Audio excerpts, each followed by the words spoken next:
Get out already, they demanded, their voices cutting through the tense air of the house. Yeah, give us this house already, echoed the demand, leaving Kathy feeling like a stranger in her own home. I can't believe this is happening in my own house, Kathy thought, her heart heavy with disbelief.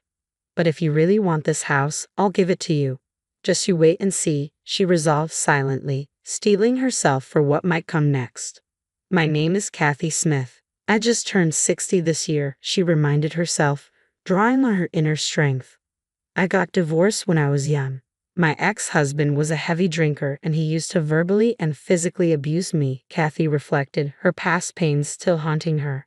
When he started to raise his hand against our children, I served him with divorce papers, she recalled, the memories still vivid in her mind. After that, I single-handedly put our 2 children through college, Kathy continued, pride mingling with the pain of her past.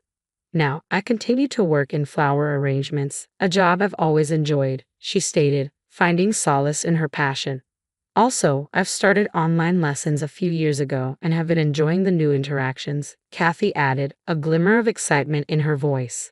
My eldest son, Max, who has always lived at home, married a woman 2 years older than him, Kathy shared, her thoughts drifting to her family dynamics. I thought that they would move out, but they asked to live with me. Since there was no particular reason to refuse, I agreed to live together, the 3 of us, Kathy recounted, the weight of her decisions evident in her words. My eldest son's wife, Anna, was quiet and not good at housework. She started learning it from me, and I thought she was a good girl, Kathy reminisced, a tinge of disappointment coloring her memories. But now, her initial image is gone, and her true nature is fully exposed in front of me. She talks bad and has a foul attitude, but in front of my son she acts like a quiet and good wife, Kathy lamented, the betrayal of trust weighing heavily on her heart. The housework she learned, she only does laundry for her clothes. The rest is left undone, Kathy observed, the reality of her situation sinking in. This is supposed to be the house where I've lived for many years, but somehow I'm treated like an intruder, Kathy confessed, her voice filled with resignation. Yet I am somehow managing to live with these 2 who show no signs of leaving, Kathy acknowledged, her determination shining through the adversity. But little did I know that day would greatly change my life, Kathy reflected, a sense of foreboding creeping into her thoughts. That day, after finishing my online lesson and taking a break, the house was filled with Max's yelling, Kathy recalled, the tension rising with each memory. Hey old hag, we're out of shampoo, I can't wash my hair, she mimicked, the words stinging her ears even now. Despite being in the bathroom, his yelling reached all the way up to my room on the 2nd floor, Kathy remembered, the frustration evident in her tone. He is like this every day, so I'm used to being yelled at by him, Kathy sighed, resignation coloring her words. Not being very quick myself, I went to get the refill shampoo as quickly as I could, Kathy recounted, the routine of her days unfolding before her. Here, I'm sorry I didn't notice, she offered, her attempt at peace met with disdain. Too slow, it took too long after I called. Make sure to check time. I'll be careful next time, Max retorted, his words cutting deeper than any insult. Without saying anything, he snatched the refill shampoo from me, Kathy admitted, her hurt palpable in the memory. At that moment, I accidentally cut my palm a little deeper with the refill bag, Kathy confessed, the pain of her physical and emotional wounds intertwined. Complaining here would just add fuel to the fire, Kathy sighed, her resignation evident in her tone. Sighing, I took a bandage out of my first aid kit, Kathy continued, the routine of caring for herself a small comfort in the chaos. Then Anna called out to me, "What, you got hurt? You're so clumsy," Kathy recounted, the sting of Anna's words still fresh in her mind. "It's almost dinner time. Isn't the meal ready yet?" "I'm hungry," Anna demanded, her entitlement grating on Kathy's nerves. "Oh, is it that time already? I'll start preparing right away," Kathy responded, her voice strained with the effort of maintaining composure. "Would you mind helping out, Anna?" Kathy asked, her hope for assistance met with resistance. "Ha, why do I have to cook too? I'm not helping, so hurry up and get it done," Anna retorted, her disdain evident in her tone. When she was about to go, Max got out of the shower, Kathy recalled, the tension between them escalating with each passing moment. He seemed to sense the tension between her and me and interjected, Kathy remembered, the fleeting hope of understanding dashed by his words. Anything happen? Don't tell me you were being nagged by the old hag, Max remarked, his indifference a sharp contrast to Kathy's pain. No, nothing like that. She just asked me to help her with dinner because she got hurt, Kathy explained, her attempts at reason falling on deaf ears. She started talking to him in a sugary voice, completely different from her previous attitude. Kathy noted, the facade of civility crumbling before her eyes. I recognized this routine and resigned myself to what was about to happen, Kathy admitted, the weight of her acceptance crushing her spirit. So she forced you to help. Hey hag, you know Anna can't cook, right? Max accused, his words like daggers aimed at Kathy's heart. Are you kidding me with this? I didn't force her, I just asked if she could help. When she declined, I was going to do it myself, Kathy protested, her voice shaking with frustration. As I was explaining myself, she quickly wrapped her arm around his and began to argue. Kathy recounted, the betrayal of her son's allegiance cutting her deeply. She told me she can't cook because she got hurt her hand. And the reason dinner was late was because she was sleeping, not working, Max defended, his loyalty to Anna blinding him to the truth. Enough. Whether you said it or not doesn't matter now. The fact that you tried to make Anna cook is true. It's your fault, hag, Max accused, his words a final blow to Kathy's hopes for reconciliation. With that, he stormed off to the living room, his back to me, Kathy remembered, the pain of rejection washing over her like a tidal wave. At that moment, she stuck out her tongue in satisfaction as if it was a victory, Kathy recalled, the bitterness of defeat staining her soul. And then followed him to the living room, Kathy concluded, her voice hollow with resignation. He always took her side and never showed any. I caught sight of Max and Anna sprawled on the couch, their casual demeanor interrupted by my presence. Anna, quick to compose herself, straightened up and smoothed her appearance, flashing a fake smile as she greeted our guests. Long time no see, Lily. You look more beautiful than ever and Jake is handsome as always. Please sit down, she said, motioning for them to take a seat. Anna then gracefully excused herself from the couch and made her way to the kitchen. Once Lily and Jake settled in and started chatting with Max, I quietly followed Anna into the kitchen. There, Anna was busy preparing coffee for everyone except me. As I reached down to grab some snacks from a lower shelf, Anna's demeanor shifted. She leveled a thinly veiled threat at me, accusing me of not informing her about our guest's arrival. I didn't hear anything about them coming over. Are you messing with me? I did let you know, Anna. You just chose to ignore it, making excuses again. You better watch it with that, she warned, her hand poised threateningly. Just as I prepared to shield myself, Lily walked in. Concerned, she offered to help and inquired about the situation. Anna, caught off guard by Lily's presence, quickly retracted her hand and feigned innocence. For the first time, I was taken aback. As Anna was about to hit me, my daughter Lily moved closer to me, positioning herself protectively between us. I recounted, relief flooding over me at Lily's intervention. What on earth was that about? Surely, Anna, you were trying to hit my mother, were you? Lily questioned, her tone incredulous. Of course not. I would never do such a thing. I saw something about to fall from the shelf, and I thought it was dangerous, so I was just trying to help. Wasn't I, mother-in-law? Anna quickly interjected, her voice dripping with false concern. Yes, that's right. You saved me, Anna. Thank you. I'll take care of the rest of the preparations, so please, just relax, I replied, playing along with Anna's charade to diffuse the tension. With that, Anna returned to the living room, her smile unwavering, but her eyes betraying no warmth. Despite her reassurances, I couldn't shake the feeling of fear that gripped me.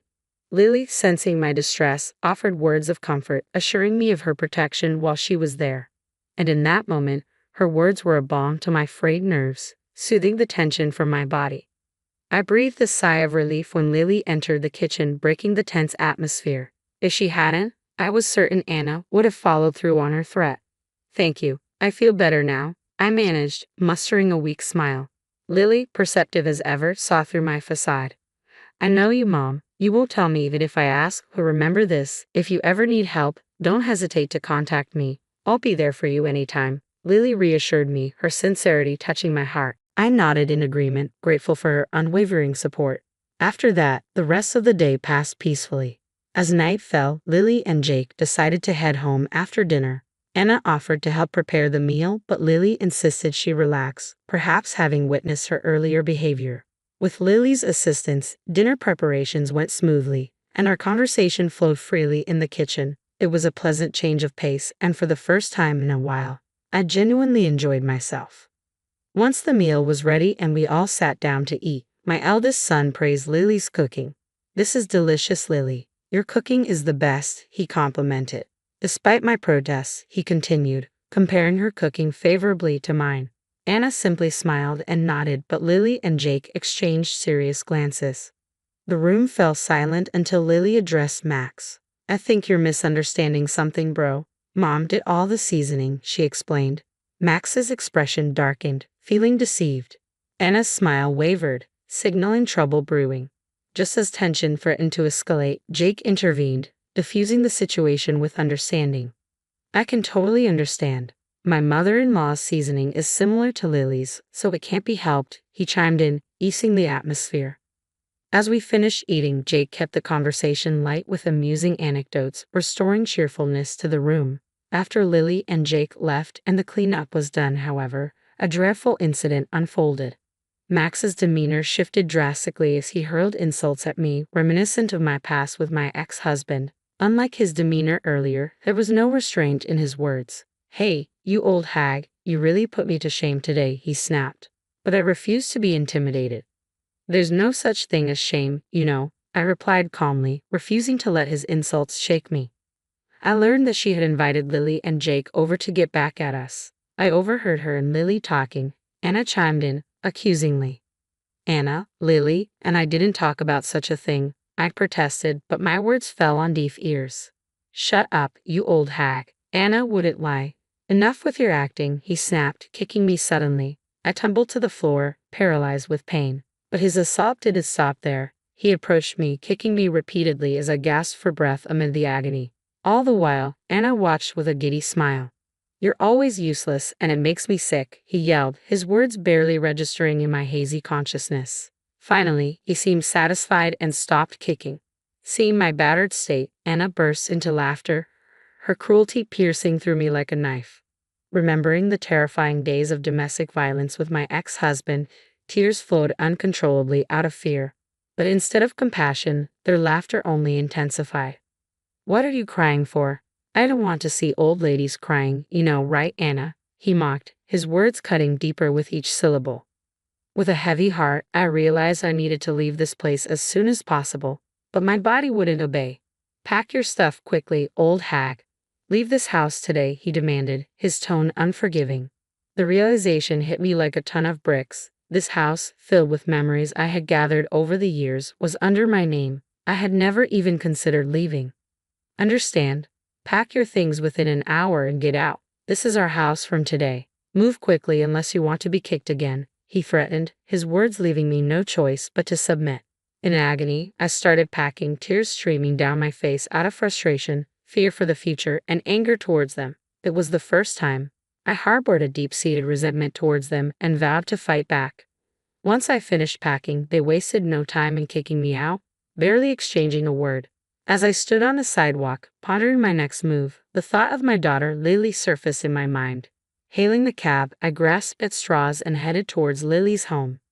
Upon arriving at her house, I noticed the lights were on, and I rang the doorbell. Through the intercom, I heard her voice. When she realized it was me, she quickly opened the door, her expression a mix of surprise and concern. It was only natural. Moments ago, her mother was unharmed, but now I bore bruises, visibly carrying the weight of my ordeal. Lily immediately called for Jake to help carry my baggage, supporting my body as they led me into the house. She assisted me in removing my jacket and gently guided me to the couch. Despite my less than ideal condition, she meticulously assessed the extent of my injuries. Jake fetched a blanket to ensure I stayed warm, his actions reflecting their unwavering care and concern. After evaluating my injuries, which included multiple fractures and a significant bruise on my head, Lily suggested a visit to the hospital for further examination. Initially hesitant, I declined, not wanting to inconvenience them further. However, they insisted, and upon arrival at the hospital, the examination revealed the severity of my injuries. Though fortunately, there were no issues with my head, I was advised to stay for observation. 3 days later, I was discharged and returned to Lily and Jake's home. I'm really sorry, both of you. I don't know how to apologize for causing you so much trouble, I express, overwhelmed with gratitude for their support. Don't worry about it. We're just glad it wasn't life-threatening, Lily reassured me. After we're settled in, can we ask what happened? Reluctant at first, I knew withholding the truth wouldn't suffice, especially considering the severity of my injuries. So, I recounted everything from the verbal abuse to the terrible treatment from Max and Anna since we began living together. Lily listened in silence, her husband also lending his ear from a distance. After I finished my story, I mustered the courage to make a request to the two of them. I hate to ask, but could I stay here for just a few days? I'll find an apartment that I can move into right away, so it's just until then, I begged tearfully. To my surprise, the response was unexpected. Mother-in-law, please don't make that face. While you were in the hospital, Anna and I discussed this. We thought we should live together. What do you think? Lily proposed, catching me off guard. Their suggestion of living together was something I never imagined. Overwhelmed with joy, tears streamed down my face. Thank you, I said repeatedly, expressing my gratitude. They comforted me until I stopped crying. Afterward, we decided to live together, the three of us. Lily and Jake made a proposal to give Max and Anna a taste of their own medicine for all the terrible things they had done. But is it okay to do something like that to your own brother? I questioned. Lily's response was resolute. I can't forgive those two. I believe they must not be forgiven. Seeing her determination, I agreed to the proposal, entrusting them to handle everything. Around the time the month changed, I received a call from Max. Hey, we had no idea there was still a mortgage on the house, and now we got a summons to court. What's going on? He demanded, his tone accusatory. I never said there was no mortgage. It's your house now. You should be the one to pay, I replied calmly. Max's response was heated. You gotta be kidding. We can't afford to pay that much. It's your house, you built it, so you should pay till the end, he argued. Refusing to accept responsibility, I stood my ground. It was you who kicked me out, so it's not my business, I retorted. Max's threat hung in the air as he abruptly ended the call. Trembling with fear, I realized the gravity of the situation, but believing Lily and Jake were on my side, I managed to calm myself. When I later informed Lily and Jake about the call, they seemed unsurprised. Mom, just ignore his calls from now on, Lily advised. Following her guidance, I obediently complied. Since then, I've been receiving calls almost every day from Max and Anna, but I steadfastly obey her advice. I continued to ignore the relentless calls. One day, they showed up at Lily's place. I was in the middle of an online lesson at the time and wasn't privy to the initial conversation. After my lesson, as I headed to the living room, I heard familiar voices. Peeking quietly, I saw Max and Anna pleading with Lily and Jake. Please just lend us a little bit of money, they begged. Lily responded sternly, how have you been handling your finances up until now? Weren't you contributing even a bit to your household? Well, we were paying our cell phone bills and insurance, but we never gave any money to my mother, Max admitted. Lily and Jake exchanged stunned looks and let out a sigh. So you're saying that Mom was covering all expenses, including utilities and food, and despite that, you treated her like a maid, verbally abused her, and eventually assaulted her and drove her out of her own house. We don't have a single cent to lend to people like you guys, Lily said firmly. What do you mean by verbal abuse and assault? Max hesitated, prompting Jake to step in. I agree with Lily. When we found mother-in-law, she was in a terrible state. She even had to be hospitalized. That's clearly a crime, Jake asserted. At this point, Max grew defensive and attempted to lunge at Lily. I was about to intervene, but Jake swiftly got in between them.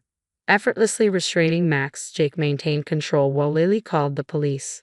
Shortly after, the police arrived and took Max and Anna away. Once they were gone, I rushed over to Lily and held her close. I'm glad you're okay. Really glad you didn't get hurt. Jake, thank you for protecting Lily. I expressed my gratitude. They both simply smiled in response, treating me kindly to put me at ease. Later, the evidence gathered by a detective and the lawyer Lily and Jake hired ensured we would receive a substantial amount of punitive damages from Max and Anna. It was then revealed that they had each been having affairs and were in a messy situation. Now, not only did they have financial issues, but they also had marital problems to face. Free from my abusive son and his wife, Once I regained my freedom, I started to heal, venturing outside again with a newfound sense of peace. Despite this, I still received occasional contact from Max, a clear violation of the court-ordered no-contact rule between us. Each time this happened, I promptly contacted my lawyer, who handled it with strict adherence to the law. One day, while at the supermarket, I bumped into our old next-door neighbor who shared some interesting news. Apparently, Max and Anna were constantly embroiled in arguments about money and infidelity. Anna's true nature had finally come to light, acting as the catalyst for their impending divorce. As a result, they had decided to put their house up for sale. Meanwhile, my private investigator unearthed some revealing findings about Max's downward spiral. His involvement in police matters, lawsuits, and now his divorce had become the talk of his office. His inflated ego led to him quitting his job immediately, and he was dumped by his affair partner. Now, he works part-time and is homeless, spending his nights in parks and abandoned buildings. As for Anna, she had been staying with the man she was having an affair with, but she too was recently dumped.